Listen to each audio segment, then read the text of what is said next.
The auctioneer's hammer fell with a crack that echoed the frantic beat of Vivian Chen's own heart. $5,000, going once. The air in the cavernous, damp warehouse was thick with the smells of rust, brine from the nearby Seattle harbor, and the cloying sweetness of unwashed bodies packed too tightly together. Vivian stood amongst them, a ghost in a simple black jacket, her doctor's bag clutched in her white-knuckled grip. She wasn't supposed to be here. This was the city's dark underbelly, a place where morality was sold to the highest bidder. But her patient, a little girl with a rare blood disorder back at Seattle General, was dying. The experimental coagulant she needed wasn't available through any legal channels. It was only available here. But the medicine wasn't what was being sold right now. On the makeshift stage, illuminated by a single, swinging industrial lamp, was a man. He was chained to a steel post, naked, his body a roadmap of suffering. Bruises, both old and new, painted his skin in shades of purple and black, but it was the wounds on his chest that held Vivian's medical gaze captive. They weren't normal cuts. They were deep, angry gashes that glowed with a faint, sickly green light, as if poison itself had become luminous. He lifted his head, and his eyes, a startling, piercing silver gray, like a winter storm, found hers across the crowded room. There was no plea in them, only a raw, burning defiance that seemed to set a fire in her own veins. He was a wolf caught in a trap, ready to chew off its own leg to be free. Her training, her oath, her very soul screamed at her, "Heal him." $6,000, she heard herself say, her voice a trembling whisper that was somehow still loud enough to cut through the murmurs of the crowd. Heads turned, a man in a tailored suit standing near her, Detective Marcus Reed, spun around. His usually predatory smile was replaced with a look of pure shock, followed by suspicion. "Dr. Chen." His voice was a low growl. "What in God's name are you doing here?" Vivian's mind raced. Reed had been pursuing her for months, a persistent, unwelcome shadow at the hospital. He saw her as a prize to be won, and his presence here felt like a violation. She forced a cool academic tone into her voice, the one she used to deliver bad news to families. "Detective, I'm conducting research on exotic toxins. That subject," she gestured with her chin towards the stage, "is a unique medical case." Reed's eyes narrowed. He didn't believe her for a second. "That case is a monster. Stay out of it." "Going twice," the auctioneer barked, impatient. Vivian ignored Reed. She looked at the man on the stage again. His gaze was still locked on her, but something had changed. A flicker of hope. It was a terrible, beautiful thing to see in a dying man. It sealed her fate. $10,000, a gruff voice from the back called out. It came from a man with a shaved head and a tattoo of a stylized C on his neck. Vivian's blood ran cold. That was the Covenant, a name whispered in the darkest corners of the ER, associated with strange wounds and bodies that never made it to the morgue. 12,000, she countered, her voice stronger now. It was nearly everything she had, the money she'd been saving for a down payment on a small house for her and her daughter, Maya. The Covenant man laughed, a harsh grating sound. 15,000. The auctioneer grinned. 15,000, do I hear 20? The silver-eyed man on the stage let out a low, guttural growl that vibrated through the floor. His eyes burned into Vivian's. "Don't." They seemed to say, "Save yourself." But she couldn't. She looked away, towards the exit, thinking of Maya, sleeping safely at home. This was insane. And then she remembered the little girl in the pediatric ward, her life hanging by a thread. Vivian was a doctor. She saved people. It was the only thing she knew how to do. She took a deep breath. $20,000. And I have a vial of purified neurotoxin from a golden dart frog. Untraceable. Lethal in seconds. I'll add it to the bid. The warehouse fell silent. Everyone turned to stare at her. The Covenant man's eyes widened. A doctor offering a poison was more valuable than cash. Reed grabbed her arm. "Vivian, stop this now. You have no idea what you're buying." She shook him off. "I'm buying a life. Detective, something you wouldn't understand." The auctioneer, smelling a legendary deal, slammed his hammer down, sold to the lady doctor with the poison touch. An hour later, the transaction was complete. Her life savings were gone, and in the back of her battered Volvo, covered in a threadbare blanket, lay the broken body of a man whose name she didn't even know. She drove through the sleeping streets of Seattle, her knuckles white on the steering wheel. The absurdity of it all washed over her. She, Dr. Vivian Chen, had just bought a human being on the black market. Back in her small apartment, the scent of lavender and Maya's strawberry shampoo was a stark contrast to the warehouse's filth. She managed to half drag, half carry the man onto a makeshift bed of blankets on her living room floor. He was heavier than he looked, all dense, corded muscle beneath the scars. His skin was burning up. She took his temperature, 106 degrees Fahrenheit, a lethal fever for any normal human. Yet, his heart was still beating, a strong, steady rhythm against her stethoscope.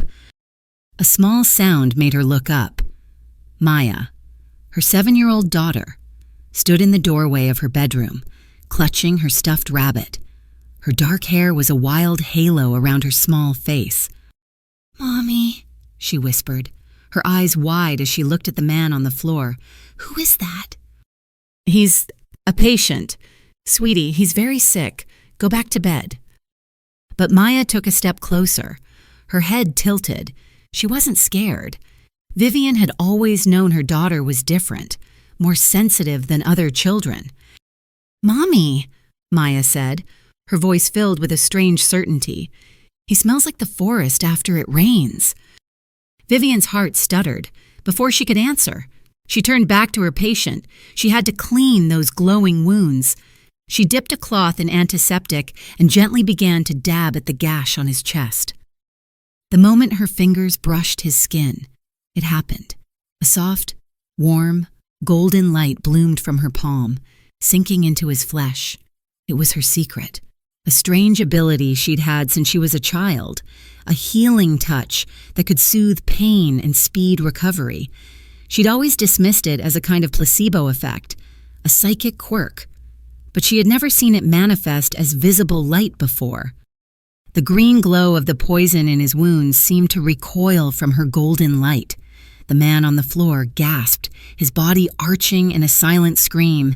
His silver eyes flew open, no longer dazed, but sharp with agony and something else, recognition. With a speed that was utterly inhuman, his hand shot out and clamped around her wrist. His grip was like steel. "No," he rasped, his voice a gravelly ruin. "Don't touch." And then he collapsed back into unconsciousness. Vivian stared at her hand, the golden light fading. Her wrist throbbed where he'd grabbed her. What was he? What was this poison? Her phone buzzed on the coffee table, making her jump. It was a text from Reed. "You just made the biggest mistake of your life. Dr. Chen, he's not a man. He's a monster. And you just invited him into your home."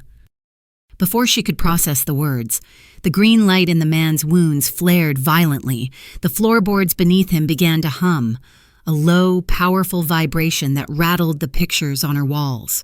The air grew thick, charged with an energy that made the hair on her arms stand on end. From the doorway, Maya screamed, "Mommy, there are more of them. They're coming." Pain. It was the first and only constant in Cole Blackwood's world. For 6 months, it had been his companion, his tormentor, his entire reality. He drifted in a sea of fevered agony, fragments of memory lancing through the haze, the cold steel of the examination table, the hiss of a hypodermic needle, the clinical voice of Dr. Hart discussing his cellular decay as if he were a failed lab experiment. Project Moonfall. They called it a biological weapon designed for one purpose: to eradicate his kind. They wanted to see how an alpha, the strongest of them all, would die. They wanted to watch him break. He hadn't broken. He had endured. He had focused on one thing, a scent he'd caught on the wind in Seattle months ago, a fragrance of night-blooming jasmine, antiseptic, and a deep, quiet strength that called to the very core of his wolf, a mate he had never met, a human.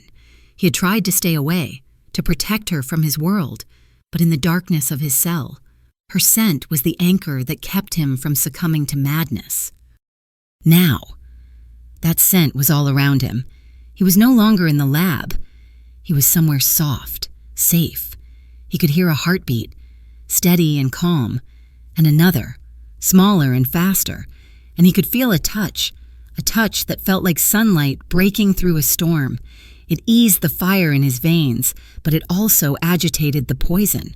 The wolf and the weapon inside him were at war, and her touch was the battlefield. Mate, his wolf howled in the depths of his soul. Protect.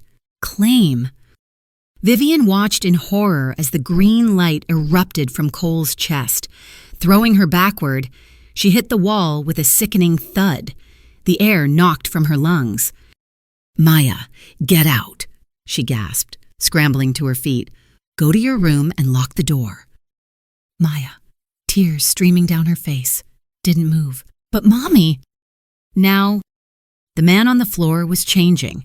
A horrifying symphony of cracking bones and tearing muscle filled the room.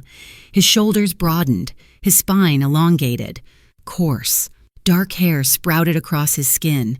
He was convulsing, caught between two forms. Vivian shoved Maya out of the living room and slammed the bedroom door, locking it from the inside.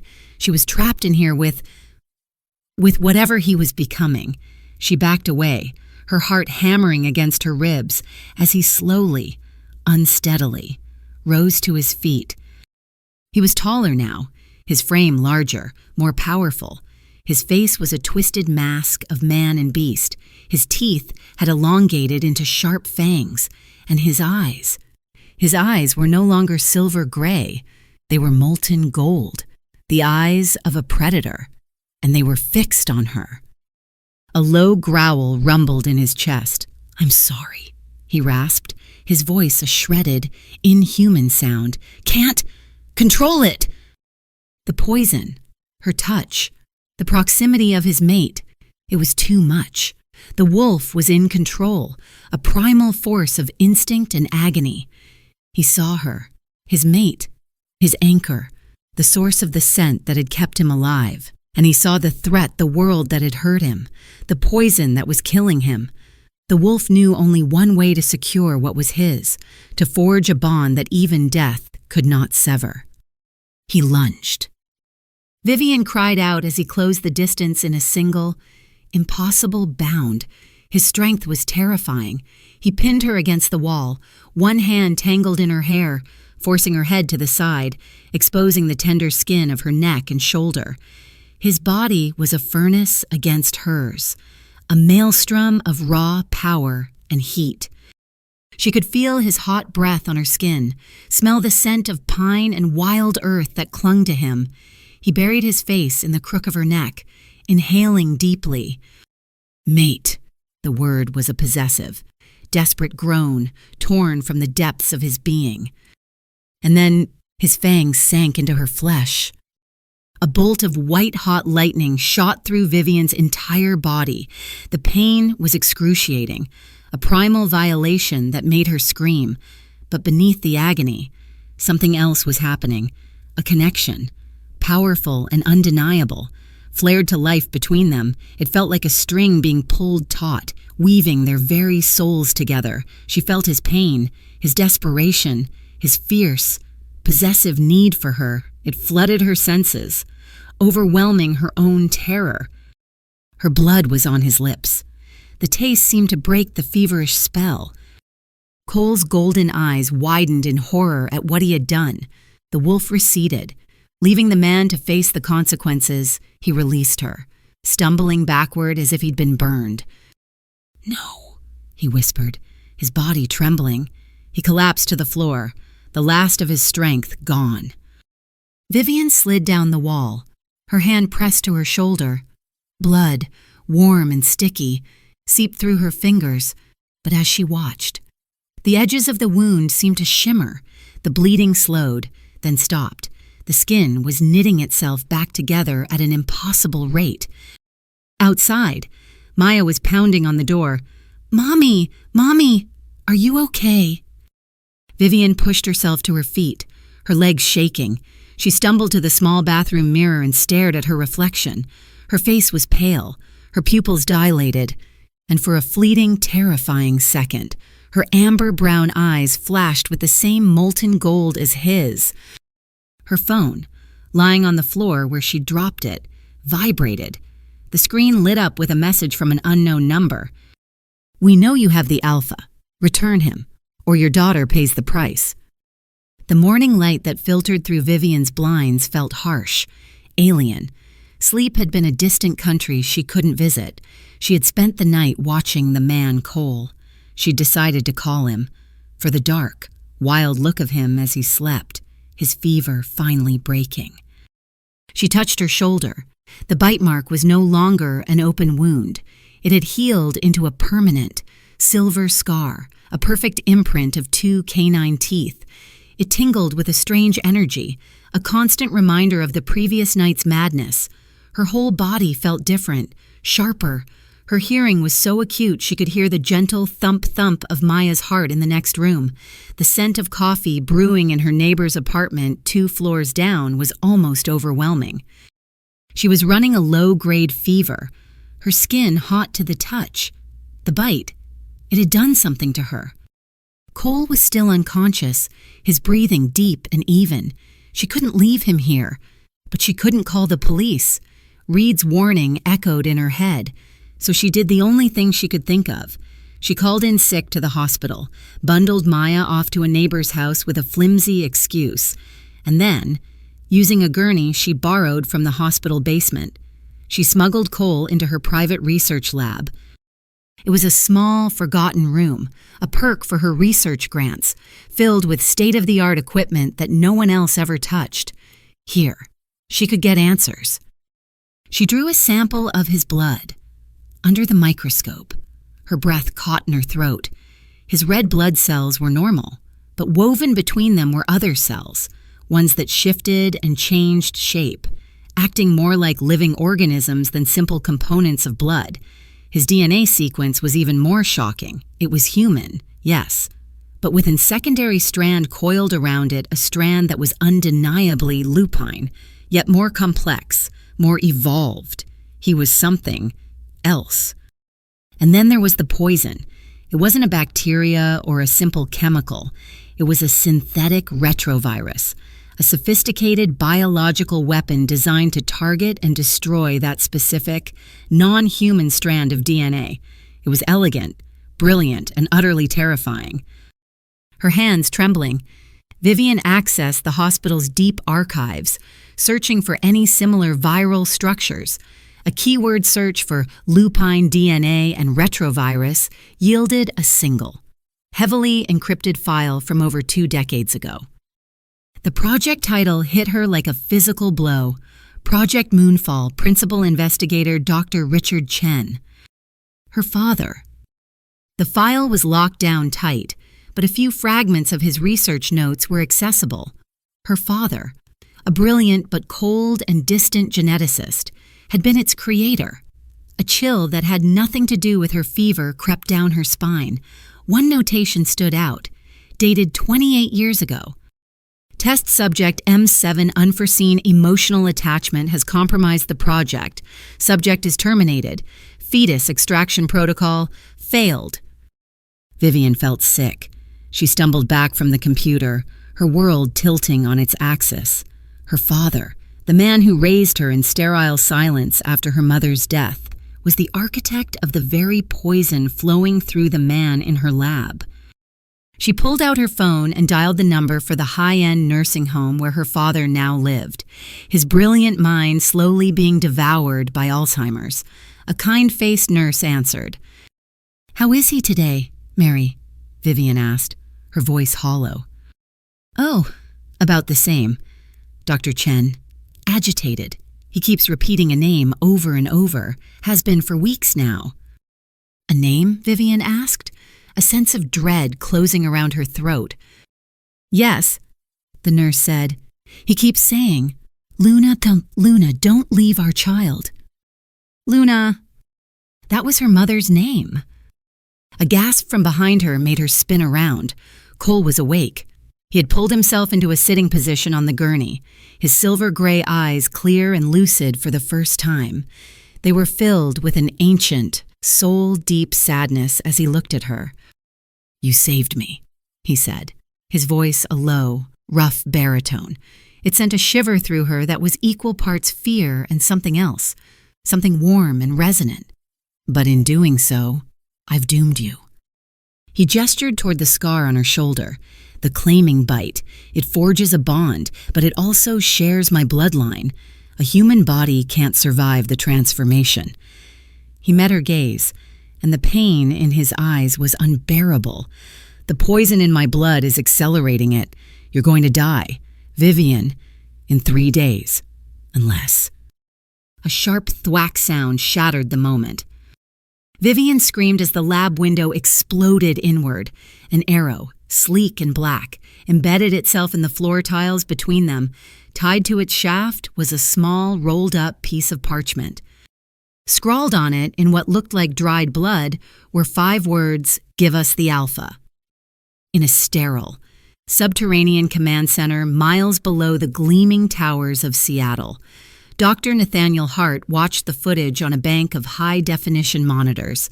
He saw it all the black market auction, Dr. Chen's improbable winning bid, her smuggling the Alpha into her apartment.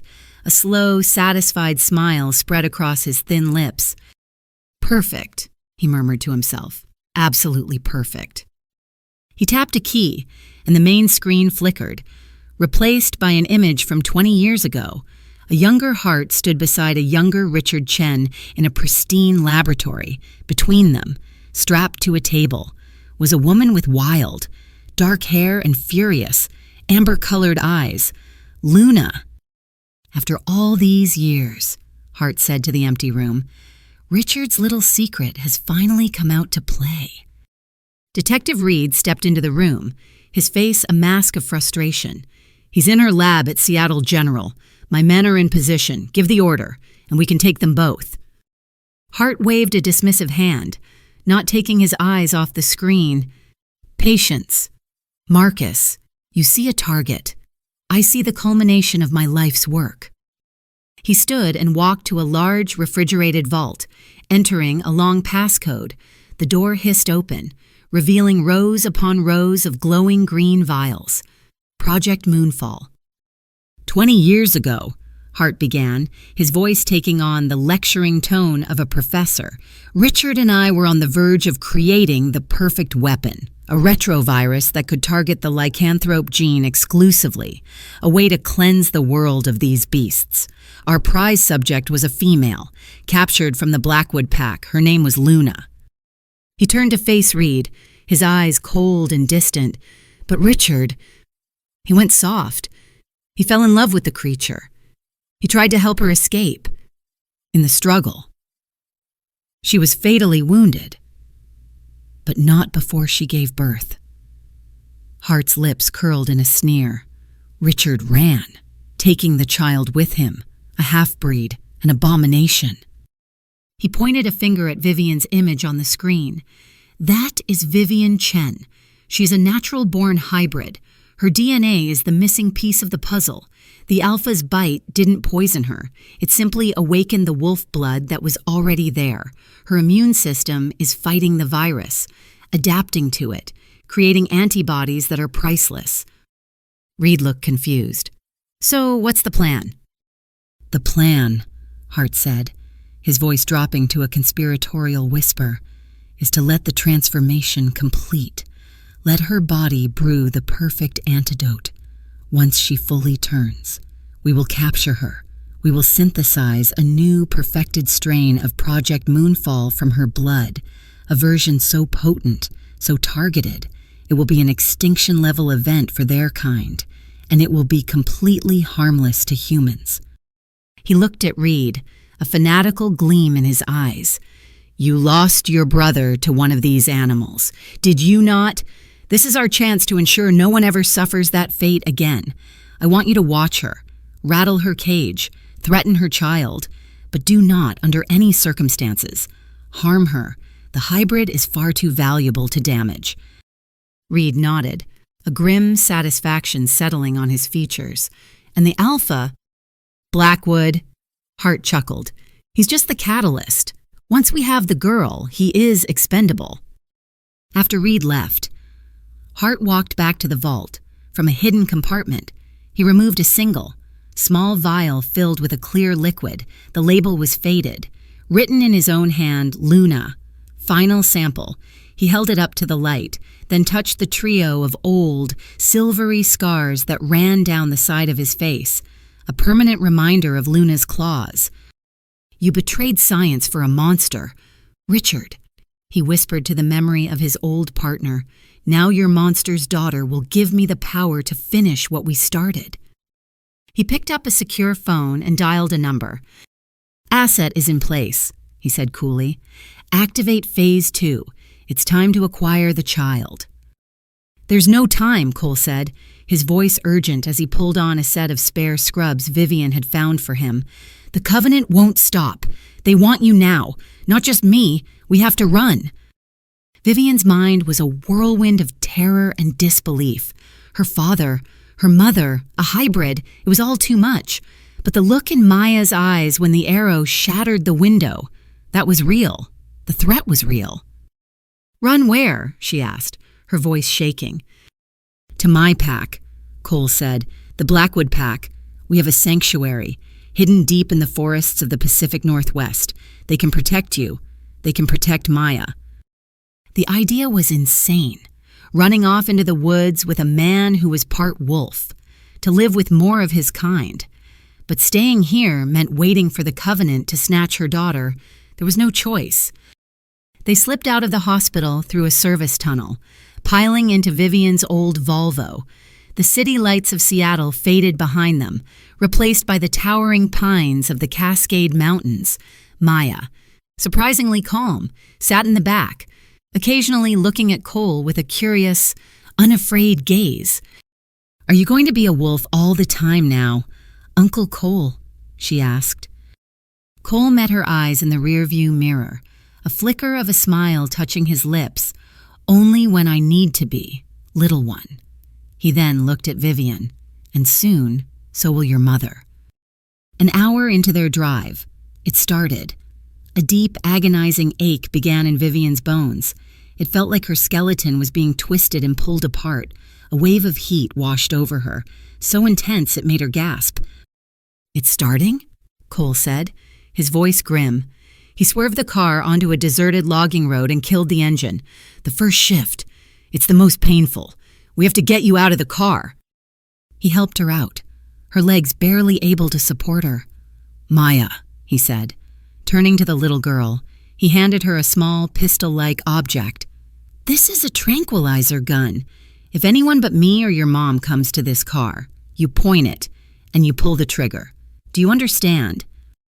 Maya nodded, her small face serious. Yes, Uncle Cole.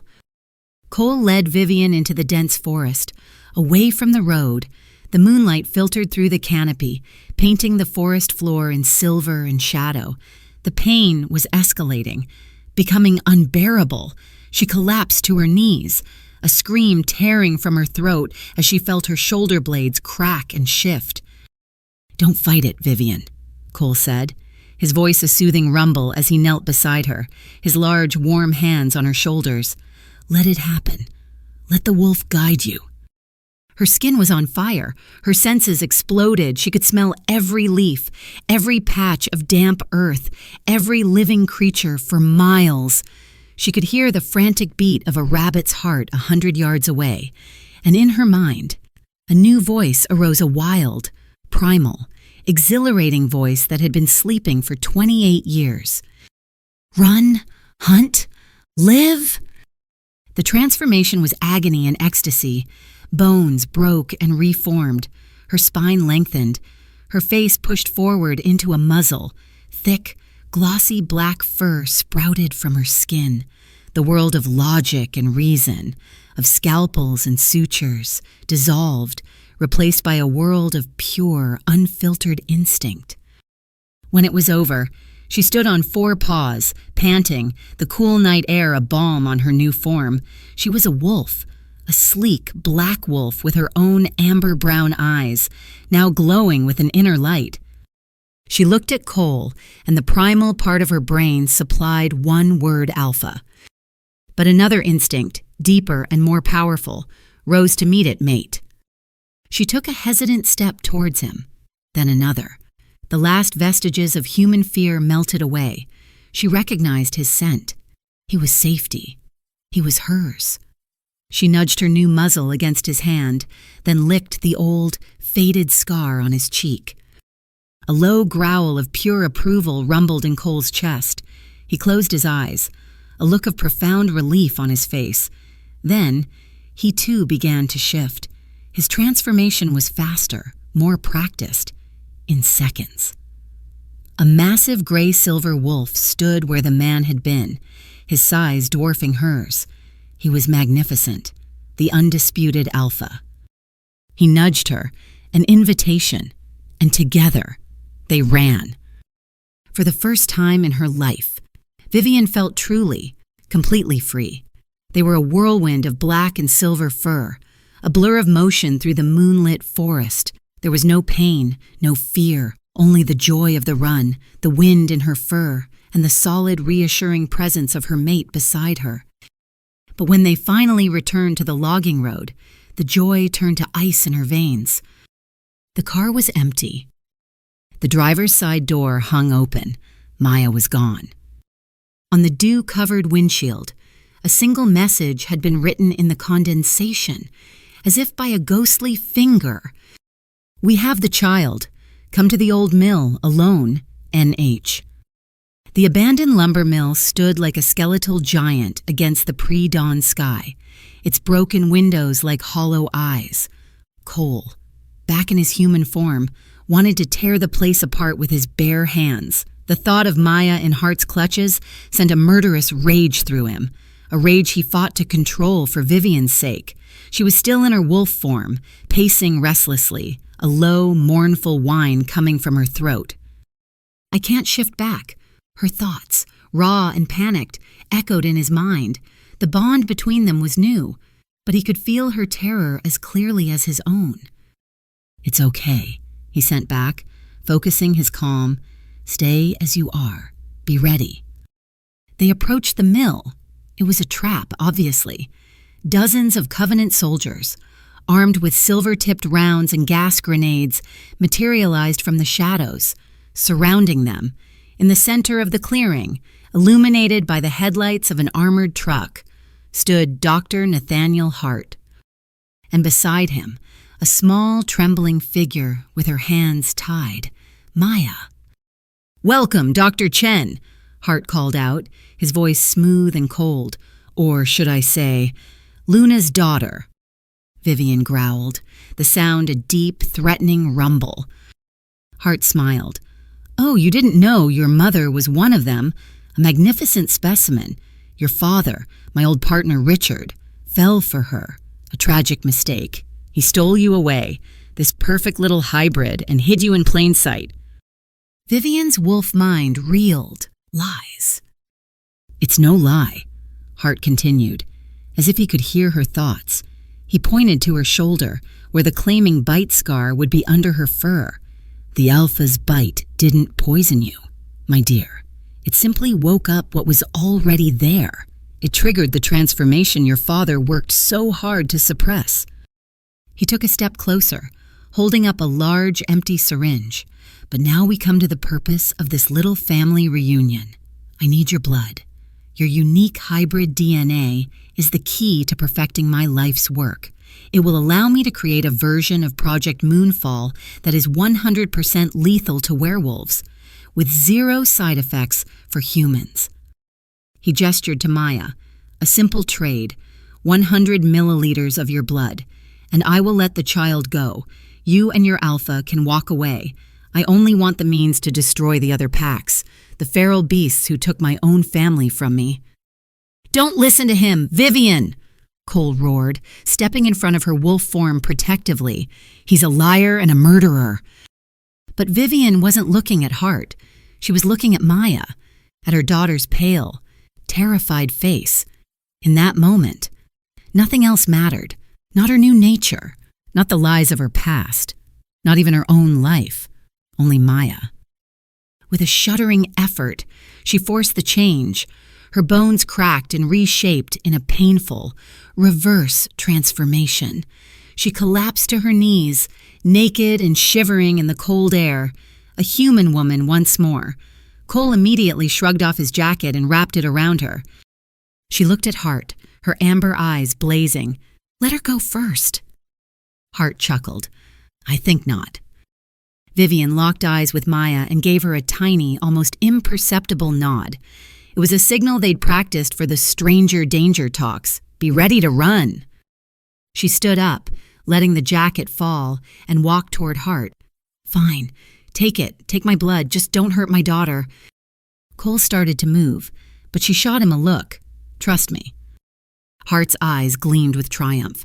He grabbed her arm, his touch clinical and cold, as he drew a scalpel across her forearm. Her blood welled up. It was red, but it shimmered in the truck's headlights with an unmistakable golden, metallic sheen.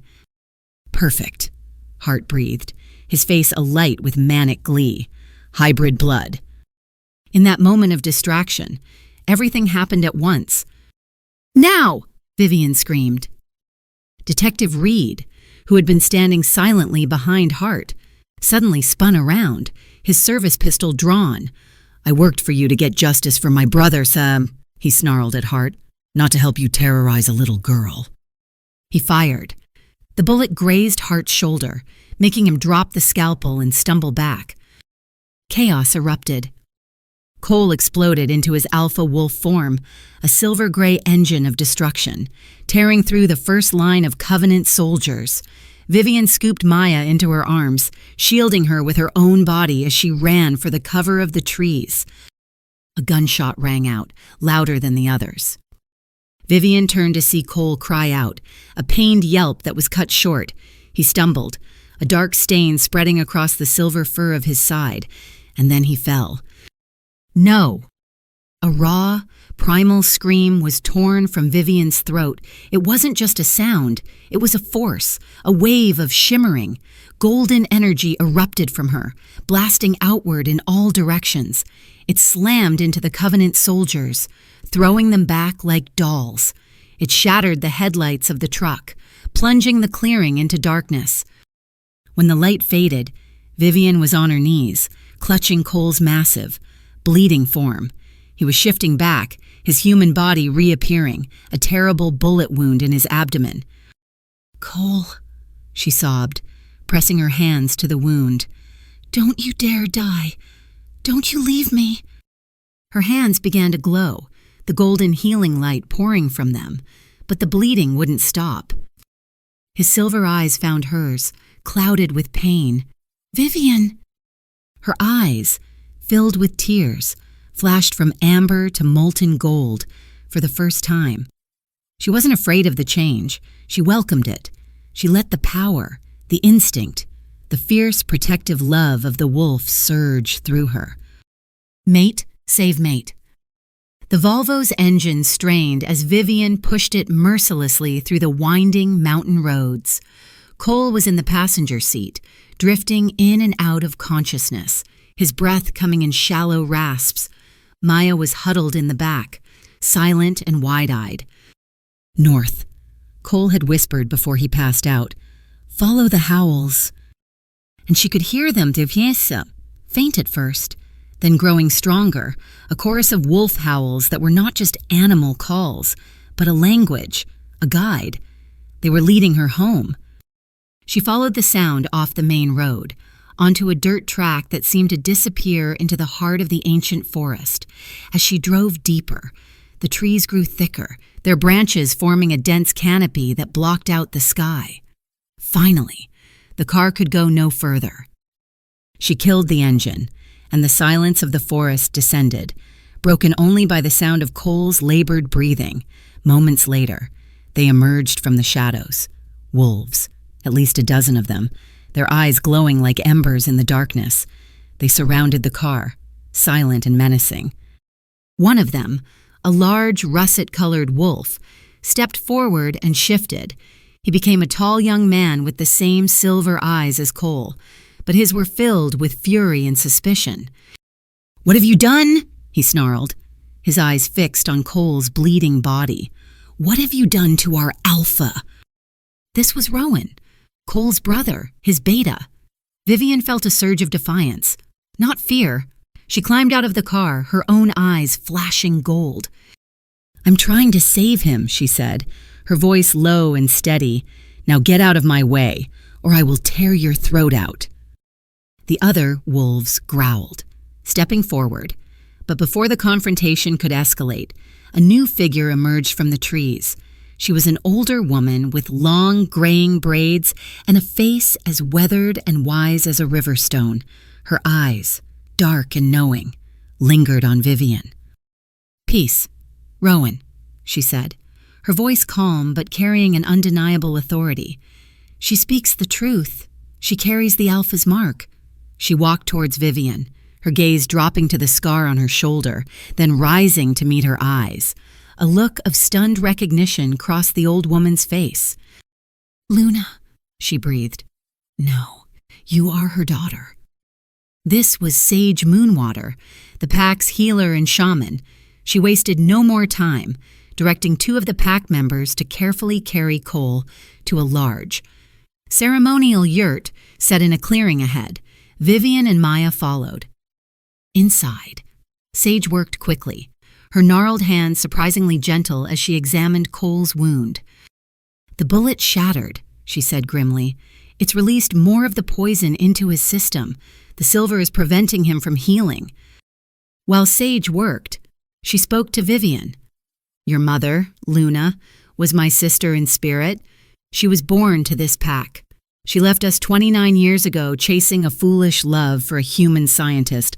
We thought the Covenant had killed her." Sage reached into a leather pouch at her waist and pulled out a silver locket. Tarnished with age, "She left this with me. She said if her child ever returned, I was to give it to her." Vivian's hands trembled as she took the locket. She opened it. Inside, tucked behind a tiny, faded picture of a smiling young woman with Vivian's amber eyes, was a folded piece of paper, a letter. She unfolded it, her heart pounding as she read her mother's elegant script. "My dearest Vivian, if you are reading this, it means I did not survive. I am so sorry. Know this, my child, you are a miracle, a child of two worlds, born of a love that defied all laws. Do not let them turn you into a weapon. The power in your blood is for healing, not for destruction. Trust your heart. Trust in love.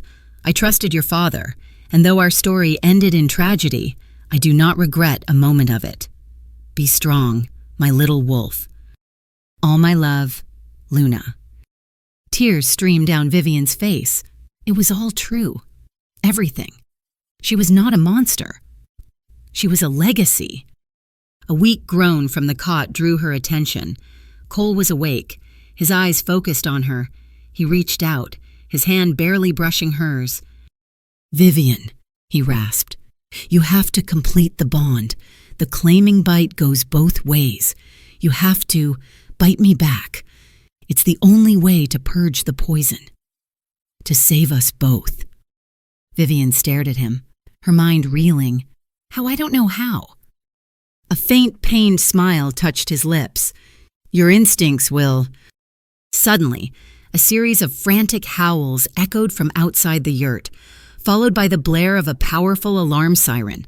Rowan burst through the flap, his face pale. "The Covenant is here," he yelled. "They followed you. They found us." The forest erupted in chaos. The sounds of combat shouts, snarls, and the unnatural thump of tranquilizer rifles tore through the sanctuary. The air grew thick with the acrid smell of chemical gas, designed to weaken the pack. Sage grabbed Vivian's arm, her grip surprisingly strong. "There is no time. You must complete the ritual now. Tonight is the blood moon," she said, pointing to the sky where the moon hung, fat and red as a bleeding heart. "It is the only night a hybrid's bond can be fully forged. It will amplify your power." Rowan and the pack's warriors formed a defensive circle around the yurt, fighting with desperate ferocity to buy them time. Cole, leaning heavily on Vivian, staggered toward a clearing behind the yurt. It was a sacred grove, a circle of ancient standing stones that hummed with a palpable energy. Maya, her small face streaked with dirt and tears, followed them, clutching Sage's hand. In the center of the grove, Cole turned to face Vivian. He was back in his half-shifted form, the man and the wolf warring for control under the strain of his wounds. He pulled her against him, his hands framing her face, his silver eyes searching hers under the crimson moonlight. "I'm sorry," he whispered, his voice rough with emotion. "I'm sorry for biting you that night. But my wolf, he knew, even when I didn't. He knew you were mine from the moment I first smelled your scent in the city." Vivian reached up, her hand gently touching his scarred cheek. All her fear, all her confusion, melted away into a single, shining point of certainty. This was right. This was her path. This was her mate. "I'm not," she said, her voice thick with unshed tears. "I'm not sorry. I choose this. I choose you." She rose on her toes, and this time, there was no hesitation, no fear, only love and a fierce primal need. Her fangs, sharper and stronger than before, slid from her gums. She tilted her head and sank them into the hard muscle of his shoulder, in the exact same spot where his scar would be. She bit down, not in violence, but in union. A blinding golden-white light exploded from the point of contact. Engulfing them both, the world dissolved. Their minds, their souls, their very essences crashed together, merging into one. She saw his life flash before her eyes, the lonely burden of being an alpha, the love for his brother, the 6 months of agonizing torture at the hands of the Covenant. She felt his bone-deep loneliness, a solitude that had only been broken by the hope of finding her. He saw hers, a childhood haunted by a cold, distant father, the failed marriage to a man who could never understand her, the all-consuming, fierce love for her daughter. He felt her deepest fears of losing Maya, of becoming a monster like her father wanted, of not being enough. In the silent, luminous space between heartbeats, they spoke a single truth into each other's minds. "I love you." When they pulled apart, the light receded, leaving them gasping in the center of the circle. Cole's wound was gone. The poison in his veins had been neutralized. Purged by the power of her hybrid blood, Vivian felt a surge of strength, a vitality she had never known, as if a missing part of her had finally clicked into place. They shifted simultaneously, not out of pain or fear, but out of shared will. A massive silver alpha and a sleek black wolf who radiated a power all her own.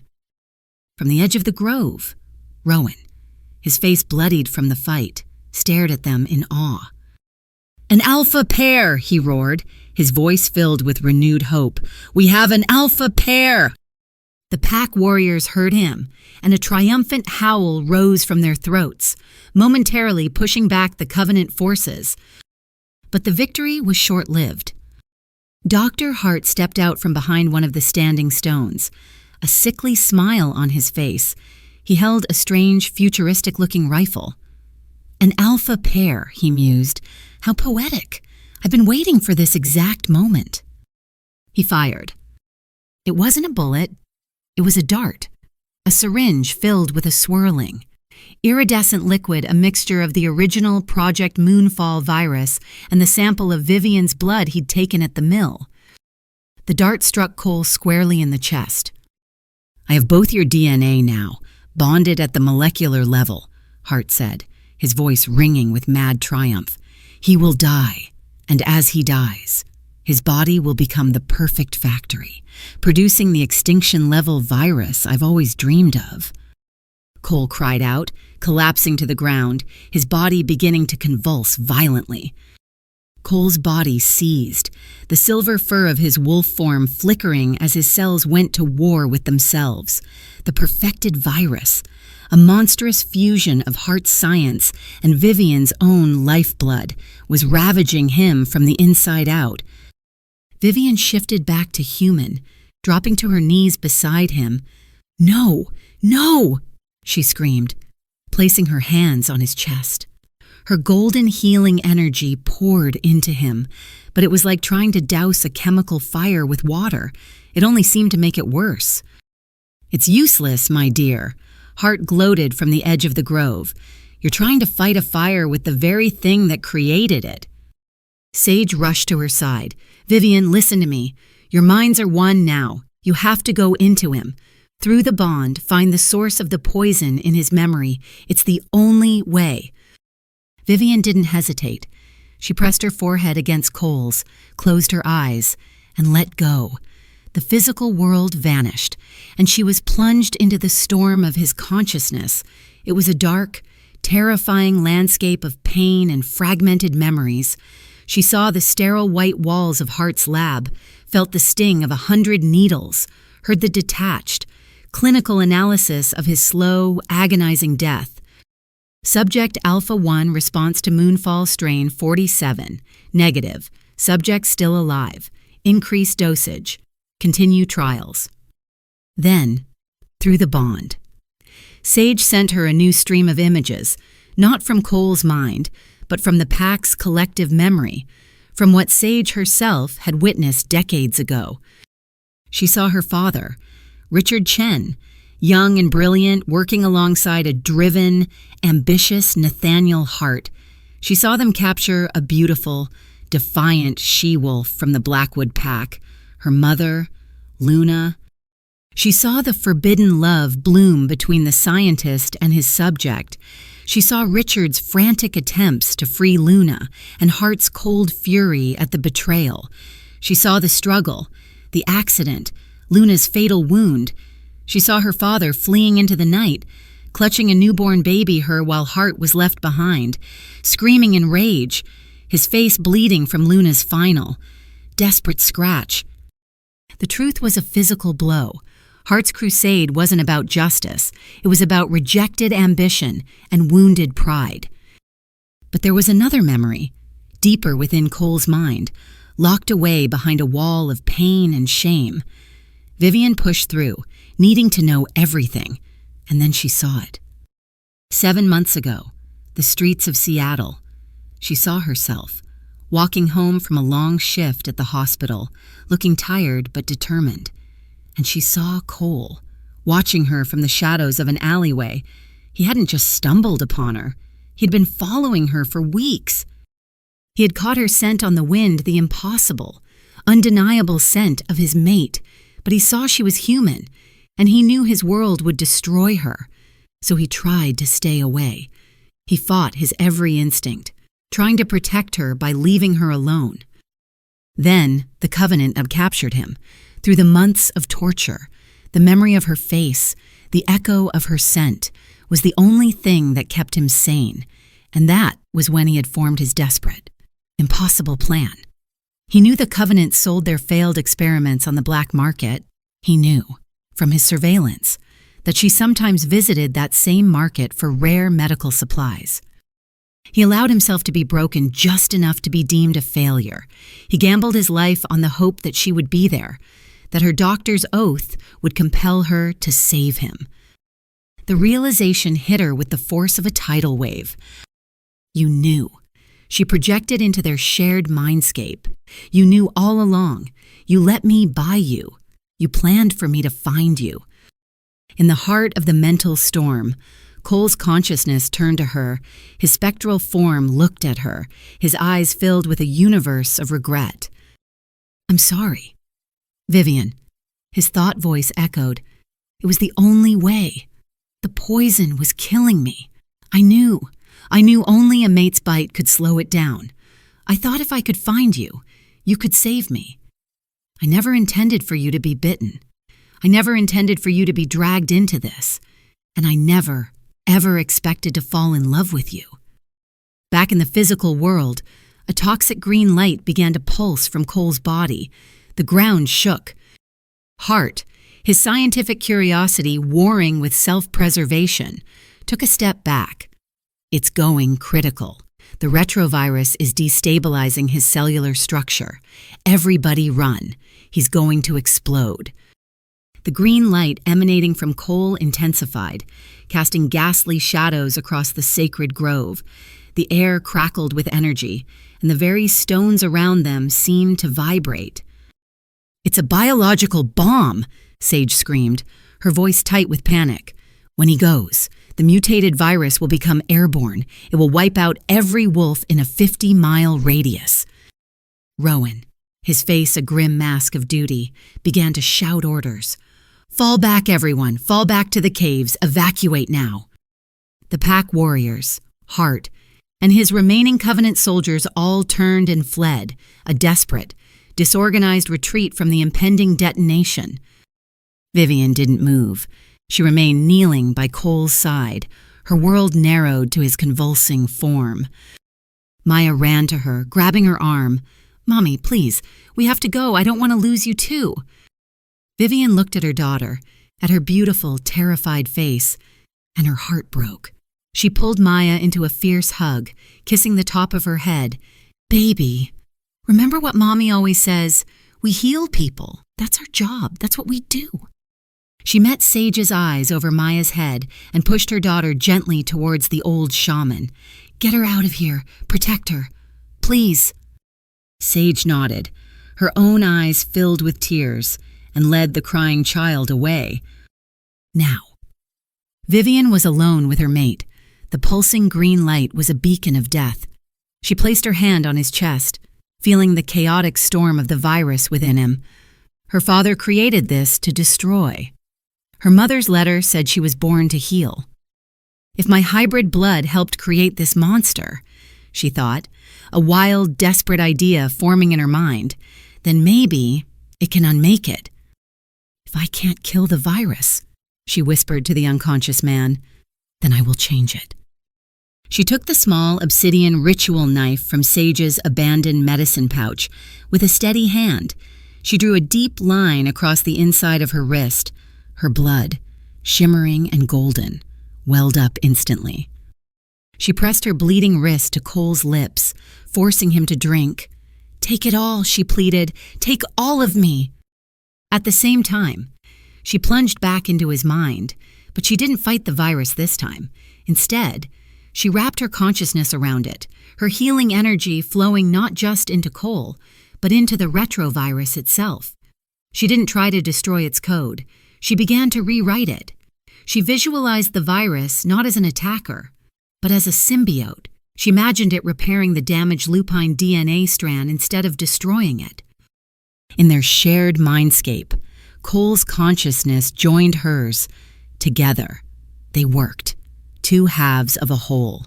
Their love and her unique blood acting as the ultimate catalyst. They weren't creating an antidote, they were creating a cure, a new strain.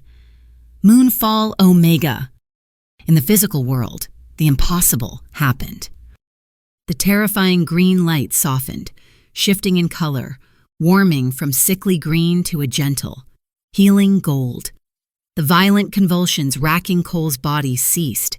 He took a deep, shuddering breath, and his eyes opened. They were clear, silver, and completely free of pain. "Vivian," he breathed, reaching for her,